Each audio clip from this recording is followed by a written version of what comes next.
దేవుని పరిశుద్ధ నామమునకు మహిమ కలుగును గాక. కూడి ఉన్న మీ అందరికీ మన ప్రభువైన యేసుక్రీస్తు నామములో వందనాలు తెలియపరుస్తూ ఉన్నా. బయటకు వచ్చినటువంటి బిడ్డలు, ఇక్కడున్న బిడ్డలు ప్రతి ఒక్కరికి, దేవుని యొక్క సంఘానికి ప్రత్యేకంగా దేవుడు ఆయన ఇచ్చిన కృపలో మరి ముందుకు సాగిపోటకు దేవుడు ఈ భాగ్యాన్ని ప్రభు మనకు అనుగ్రహించినందుకై దేవాది దేవునికి ఎంతగానో కృతజ్ఞతాస్తుతులు చెల్లిస్తూ ఉన్నాను. ఇది నాన్న మరి ఋతువు గారిని కూడా చూస్తున్నాను. కొన్ని శోధనలు వస్తాయి. శోధన అనేది ఉన్నది. లోకంలో మీకు శ్రమ కలుగునన్నాడు. శ్రమలో మనం ఏం చేయాలయ్యా అంటే దేవుని వైపు మనం చూడాలి. శోధనలో పడిపోకూడదు, వస్తాయి. అయితే దేవుడు అన్నాడు కదా, మనుషులు తట్టుకోగలిగినంత వరకే కానీ మించిరా. దేవుడు నన్ను అంతగా ప్రేమిస్తున్నాడంతే. గమనించుకోవాలి. నాకన్నా శోధన ఎవరికి లేదు అనుకోమాక, అందరికి ఉన్నది. నీకు, నాకు, ప్రతి ఒక్కరికి ఉంది. శోధనను సహించువాడు ధన్యుడు అన్నాడు. ఆ శోధనలు నిలిచిన వానికి దేవుడు కిరీటాన్ని ఇస్తాడు. దేవునికి స్తోత్ర. ఆ బిడ్డలు, ఆ కుటుంబం కోసమై, వారి పిల్లల కోసమై మనం ప్రార్థన చేద్దాం. మరి దేవుడు ఆ బిడ్డని నిజంగా మరణ పడకలో నుంచి కాపాడాడు. దేవుడు నేను విలియం గారు వెళ్ళి చూశాను. అక్కడికి వెళ్ళి ప్రార్థన చేసి రావడానికి దేవుడు అవకాశాన్ని ఇచ్చాడు. నీకు కూడా అదే చెప్పింది. ఒకే ఆలోచనతో నువ్వు వెళ్ళటం కాదు. దేవుడు ఉన్నాడు, దేవుని మీద పెట్టు. ఏ భారమైనా ఏ శ్రమైనా దేవుడే చూసుకుంటాడు. ఆయన మొయ్యలేనిది ఏది మనకు భారం అవ్వచ్చు, కానీ ఆయనకి భారమైనది ఏ లేదు. అది గమనించుకోవాలి. వాక్యాన్ని మనం చదువుకుందాం. పరిశుద్ధ గ్రంథంలో హెబ్రీయులకు రాసిన పత్రిక 6వ అధ్యాయము 13, 14, 15 వచనాన్ని మనం చదువుకుందాం. దేవుడు అబ్రహామునకు వాగ్దానము చేసినప్పుడు తనకంటే ఏ గొప్పవాని తోడు అని ప్రమాణము చేయలేకపోయిన గనుక తన తోడని ప్రమాణము చేసి నిశ్చయముగా నేను నిన్ను ఆశీర్వదింతును, నిశ్చయముగా నేను విస్తరింపచేతును అని చెప్పెను. ఆ మాట నమ్మి అతడు ఓర్పుతో సహించి దేవునికి స్తోత్రం చూద్ద. హల్లెలూయా. కనుక దేవుడు ఒక వాగ్దానం చేస్తున్నాడు. ఆయన వాగ్దానం చేసాడు. అక్కడ అబ్రహామునకు వాగ్దానం చేసి తనకంటే ఇంక గొప్పవా ఒక తోడేలా అనలేదట. ఇక గొప్పవారి గురించి మాట్లాడలా. తనతో మాట్లాడిన మాట ఏంటయ్యా అంటే, ఇక్కడ తన తోడు, తనతో ప్రమాణం చేశాడు, తన మాట ఇచ్చాడు, తనకు వాగ్దానం చేశాడు. ఆ వాగ్దానం విషయంలో దేవుడు అన్నాడు కదా, నిన్ను ఆశీర్వదిస్తాను అన్నాడు. కనుక నిశ్చయముగా నిన్ను విస్తరింప చేస్తా అన్నాడు. తన వాగ్దానములోనట ఆశీర్వదిస్తానన్నాడు, రెండోది విస్తరింప చేస్తానన్నాడు. ఈ మాట అతని జీవితంలో నమ్మకం వచ్చిందట. దేవుని యొక్క నమ్మకాన్ని కలిగి ఉన్నాడట. దానిలో ఏం చేశాడంటే ఓర్పు కలిగి ఉన్నాడు. దేవునికి స్తోత్ర. వాగ్దానము నీ జీవితంలో కూడా, దేవుని మాట నీ జీవితంలో కూడా, దేవుని వాగ్దానము నా జీవితంలో కూడా ఇచ్చినప్పుడు నీవైనా నేనైనా దేవుని సంఘము ఓర్పుతో ఎదురు చూడాలి. దేవునికి స్తోత్ర. ఓర్పుతో మనము కనిపెట్టుకొని ఉండాలి. ఆ వాగ్దానము తగిన సమయంలో, తగిన కాలములో నెరవేరుద్ది. దేవుడు నెరవేరుస్తాడు, ఆ కార్యాన్ని చేస్తాడు. అబ్రహాము జీవితంలో చేసిన దేవుడు నీ జీవితంలోను, నా జీవితంలోను, మన జీవితంలోను చేయగలిగిన దేవుడు. దేవునికి స్తోత్ర. అది ఆశీర్వదిస్తానని చెప్పాడా, లేక విస్తరింప చేస్తానని చెప్పాడా, దేవుడి కుటుంబాన్ని అభివృద్ధి పరుస్తానని చెప్పాడా, నీ బిడ్డల జీవితంలో కార్యాలు చేస్తానని చెప్పాడా, నీ జీవితంలో అభివృద్ధిని చూస్తానా, అభివృద్ధి చేస్తానని చెప్పాడా, ఖచ్చితంగా దేవుడు ఖచ్చితంగా ఆ వాగ్దానాన్ని నెరవేరుస్తాడు. ఆయన ఒక మాట అయినా ఒక పొల్లైనా తప్పిపోదు. దేవునికి స్తోత్ర. గట్టిగా చూద్దామా, గట్టిగా చూద్దామా. హల్లెలూయా. ఇది నాన్న మనము ధ్యానిస్తున్న అంశము ఓర్పు కలిగి ఉండాలి. లోకములో సామెత ఉంది. ఏ సామెత అంటే ఓర్చుకుంటే కోడిగుడ్డు సట్టిడైతే అంట. ఓర్చుకోవాలి. శ్రమ వచ్చినప్పుడు ఓర్చుకోవాలి, కష్టం వచ్చినప్పుడు ఓర్చుకోవాలి, ఇబ్బంది వచ్చినప్పుడు ఓర్చుకోవాలి, బాధ వచ్చినప్పుడు ఓర్చుకోవాలి, అనారోగ్య పరిస్థితుల్లో ఓర్చుకోవాలి, ఏదో ఒక రీతిలో ఇదిగో ఆర్థిక సమస్య వచ్చినప్పుడు ఓర్చుకోవాలి, ఏదైనా శోధన వచ్చినప్పుడు ఓర్చుకోవాలి, ఏదైనా ఆపద వచ్చినప్పుడు ఓర్చుకోవాలి. దేవుడి కార్యాన్ని చూడగలుగుతాం. దేవునికి స్తోత్రా. దైవజనుడు చెబుతుంటే ఆ మాట ఒక మాట ఎగ్జాంపుల్, ఒక ఉదాహరణ చెప్పారు. నక్క ఏం చేసిందయ్యా అంటే ఎలుక అంటే పరిగెత్తుతుందంట. దేనప్పుడు పరిగెత్తుందంట? ఎలుకను పట్టుకుందామో తిన్నామని పరిగెత్తుతుంది. ఈ పరిగెత్తుతా ఉంటే ఎలుకేమో అది కూడా హుషారుగా ఉండి పరిగెత్తిందంట. అది కూడా పరిగెత్తుతా ఉండి ఒక అది చెట్టు త్వర ఉంటే ఆ త్వరలోకి వెళ్ళిపోయిందంట ఈ యొక్క ఎలుక.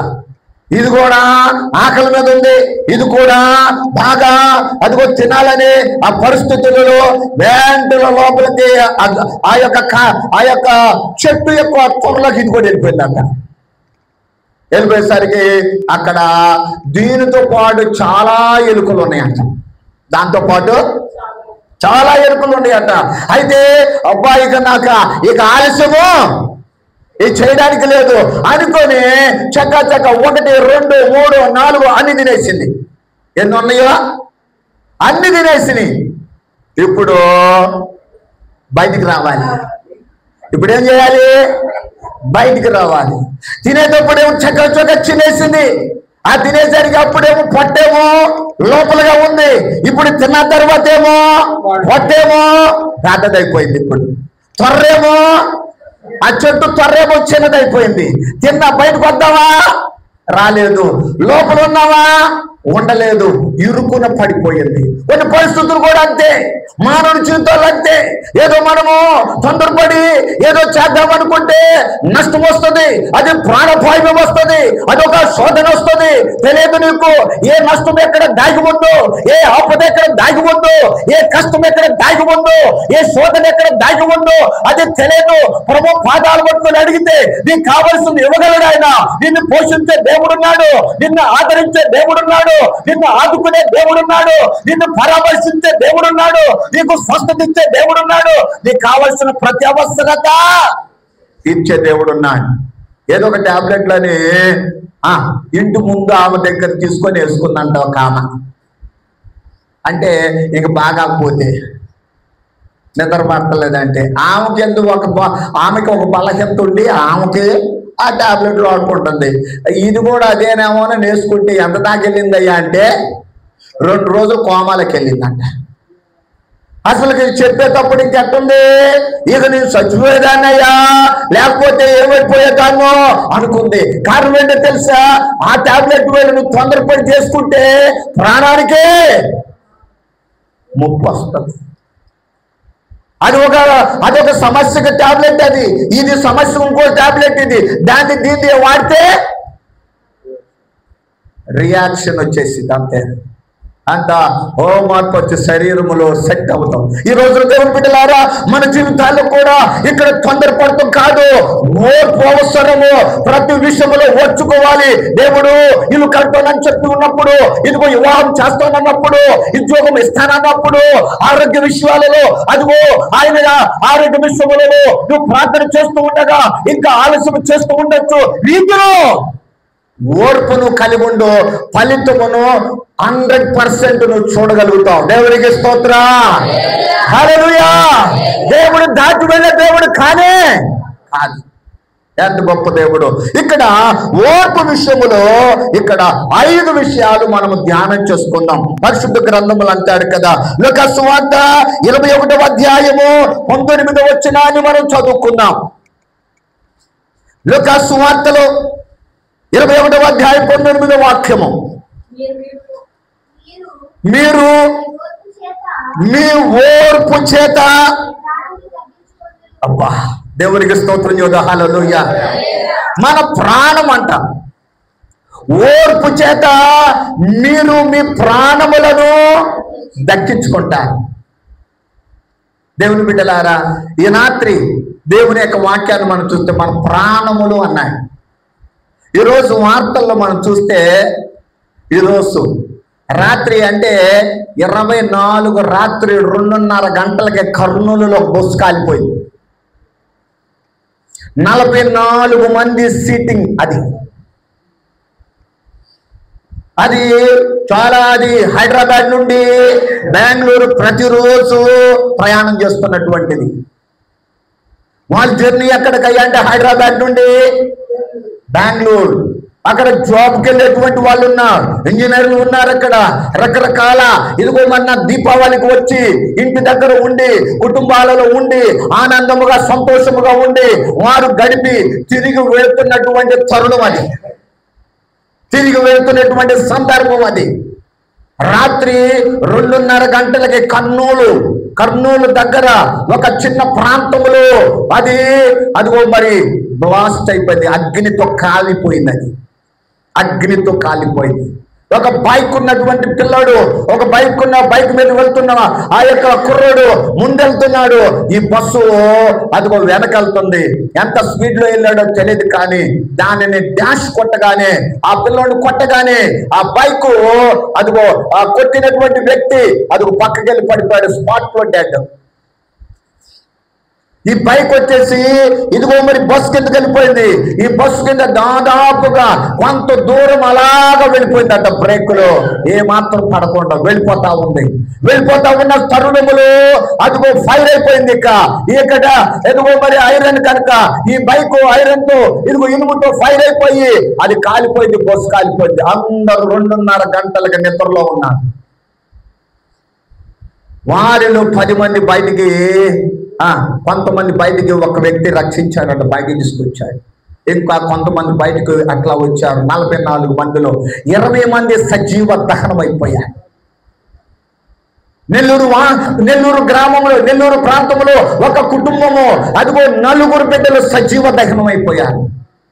ఇలాగ ఘోరమైనది, తమ ప్రాణములు పోగొట్టుకున్నారు. ఎంతో భయంకరమైన పరిస్థితి అక్కడ కనబడుతూ ఉంది. తెలియదు, వారు అనుకున్నారు గమ్యము చేరిపోతామని. లేదక్కడ అదిగో పాయము దాగి ఉంది. అక్కడ సాతానుడు అక్కడ పొంచి ఉన్నాడు.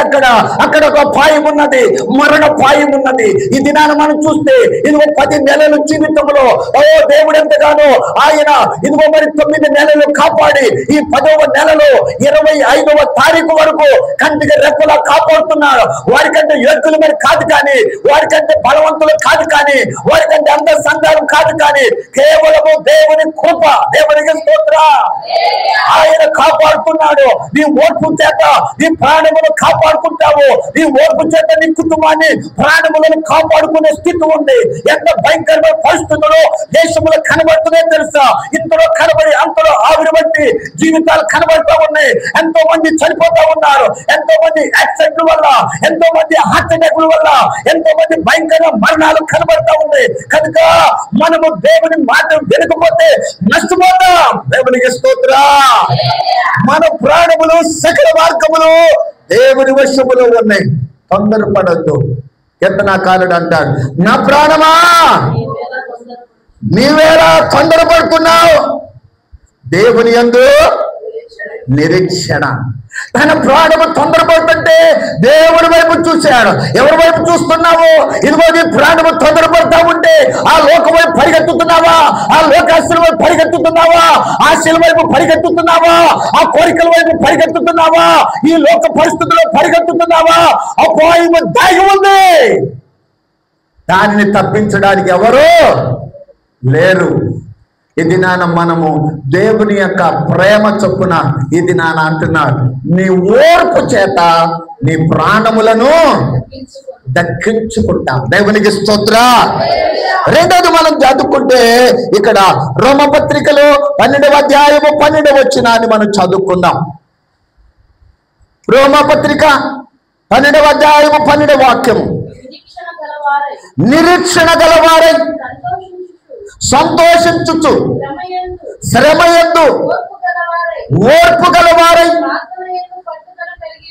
ప్రార్థన యందు పట్టుదల. ఎక్కడంటే నీ పట్టుదల ప్రార్థనలోనే ఉండాలి. ఎంత నువ్వు పట్టుకుంటావో, ఎంతగా దేవుని పాదాలు పట్టుకుంటావో, ఎంతగా దేవుని సన్నిధిలో అడుగుతావో, ఎంతగా దేవుని సన్నిధిలో మోసాడుకుంటావో అంతగా నీ శ్రమ వెళ్ళిపోతాయి. దేవునికి స్తోత్రం. మనుషులు చెప్పుకుంటే కాదు నువ్వు తేలికైపోయేది.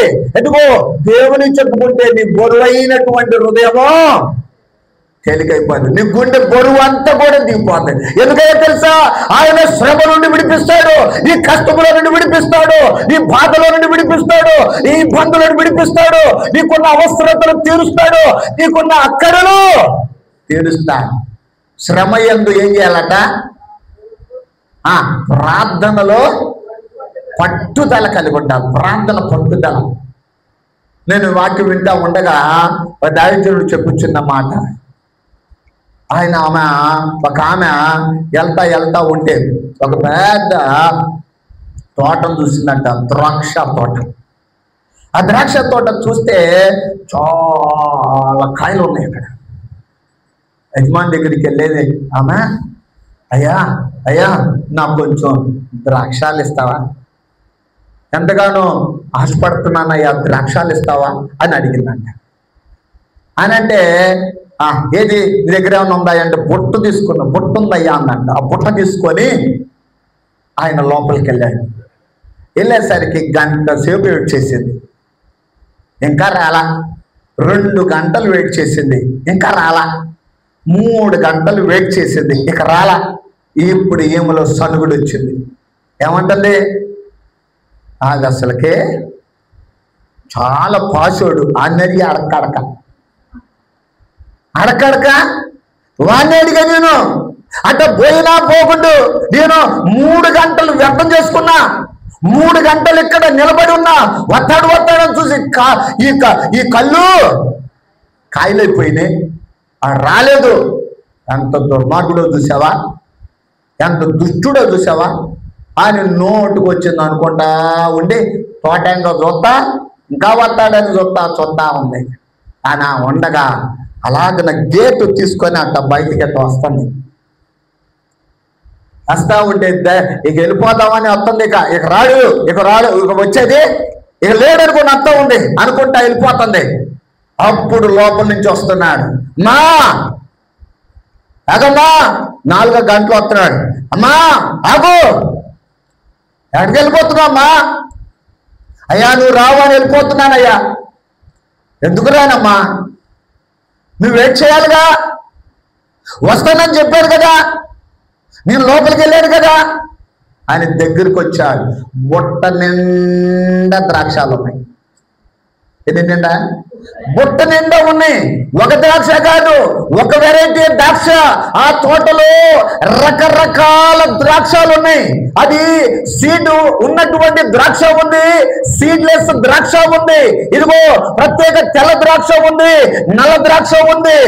మరి ప్రత్యేకమైన ద్రాక్షాలు ఎన్ని రకాలు ఉన్నాయి, అన్ని ఉన్నాయి నా తోటలో.